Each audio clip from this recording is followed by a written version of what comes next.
അങ്ങനെ ജാസ്മിൻ വീണ്ടും പുതിയ ലൈവുമായി എത്തിയിരിക്കുകയാണ്. നിരവധി ആരാധകർ ഓരോന്ന് ചോദിച്ചുകൊണ്ട് മെസ്സേജ് ഇടുന്നുണ്ട്. ലൈവിനിടയിൽ ജാസ്മിൻ തനിക്ക് അലർജി ഉണ്ടെന്ന് പറയുന്നുണ്ട്. അലർജിയാണെന്ന് പറഞ്ഞ് പിന്നെയും കളിയാക്കാൻ പാടുണ്ടോ എന്നൊക്കെ ജാസ്മിൻ ചോദിക്കുന്നുണ്ട്. ചിലർ പറയുന്നുണ്ട് ജാസ്മിന്റെ പല്ല് കൊള്ളാം, ചേച്ചിയുടെ പല്ല് എനിക്ക് ഭയങ്കര ഇഷ്ടമാണ്. അതിന് ജാസ്മിൻ താങ്ക്സ് തിരിച്ച് പറയുന്നുണ്ട്. എന്തായാലും നിരവധി പേരാണ് ഗബ്രി എവിടെയെന്ന് ചോദിച്ചുകൊണ്ട് കമന്റുമായി എത്തുന്നത്. വയനാടിനെ പറ്റി രണ്ട് വാക്ക് പറയാൻ ജാസ്മിനോട് ആവശ്യപ്പെടുന്നുണ്ട്. അപ്പോൾ ജാസ്മിൻ പറയുന്നത് ഇങ്ങനെ, നമുക്കെല്ലാവർക്കും പ്രാർത്ഥിക്കാം, നമ്മളെ കൊണ്ട് പറ്റുന്ന രീതിയിലൊക്കെ സഹായിക്കണം. ഒരുപാട് ആളുകൾ സഹായിക്കുന്നുണ്ട്, നമുക്ക് ഒരുമിച്ച് നിൽക്കാം വയനാടിനൊപ്പം, എല്ലാം പടച്ചോന്റെ കയ്യിൽ നിന്നും ജാസ്മിൻ പറയുന്നുണ്ട്. അതുപോലെ തന്നെ എന്തായാലും ബിഗ് ബോസ് കഴിഞ്ഞ് മാസങ്ങളായിട്ടും ജാസ്മിനും ഗബ്രിയും ഇപ്പോഴും ആരാധകരുടെ മനസ്സിൽ നിന്നും പോയിട്ടില്ല എന്നുള്ളതാണ് സത്യം.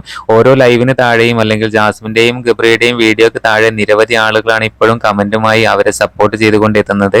എന്തായാലും പുതിയ ലൈവാണ് ഇപ്പോൾ ജാസ്മിൻ വന്നിട്ടുള്ളത്.